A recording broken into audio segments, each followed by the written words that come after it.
નમસ્કાર ખેડૂત મિત્રો, આજે તારીખ 19/1/2026 ને આપણે વિજાપુર તાલુકાના ખરોડ મુકામે એક પ્રગતિશીલ ખેડૂતની મુલાકાતે આવ્યો છે કે જેમને બટાકાના પાકની અંદર ઉત્પન્ન ઓર્ગેનિકનો ઉપયોગ કર્યો છે।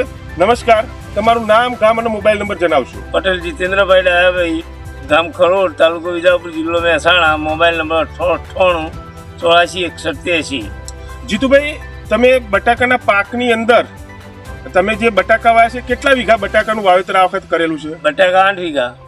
8 વીઘા બટાકાની અંદર તમે ઉત્પન્ન જે આપણી બેગ આવે છે એ ઉત્પન્ન બેગ કેટલી વાપરેલી છે? વીઘા 10 થેલી વાપરી છે। વીઘા 10 થેલી એટલે 8 વીઘાની અંદર 80 થેલી।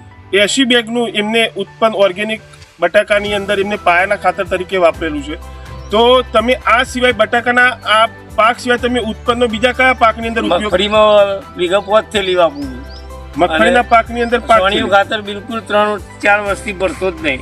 એટલે બટાકાના અને મગફળીના પાકની અંદર ઉત્પન્ન ઓર્ગેનિકનો પાયાના ખાતર તરીકે ઉપયોગ કરે છે। છેલ્લા 3 વર્ષથી તમે છાણિયું ખાતર ભરતા નથી, તો છાણિયું ખાતર નથી ભરતા અને ઉત્પન્ન વાપરો છો, તો ઉત્પન્નથી તમને તમારી જમીન અને પાકમાં શું શું ફાયદો થયો?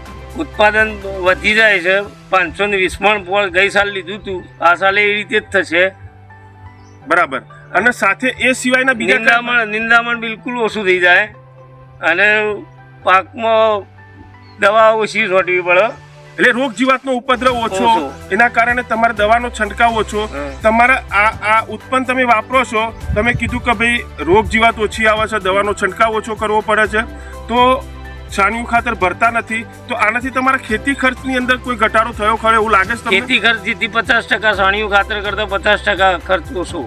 છાણિયું ખાતર નથી ભરતા એટલે તમારા ખેતી ખર્ચની અંદર છાણિયા ખાતરની સરખામણીમાં ઉત્પન્ન નાખો છો એટલે 50% ખર્ચો તમારો એ ઘટી ગયો। તો તમે હવે પછી ખેડૂતોને શું ભલામણ કરશો ઉત્પન્ન વિશે? કે છાણિયું ખાતર વપરાય નહીં, ઉત્પન્ન જ વપરાય। જીતુભાઈનું કહેવું છે કે છાણિયું ન વપરાય, ઉત્પન્ન જ વપરાય, તો ઉત્પન્ન એ ખેતી માટે ઉત્તમ વિકલ્પ છે એવું જીતુભાઈનું કહેવું છે। નમસ્કાર।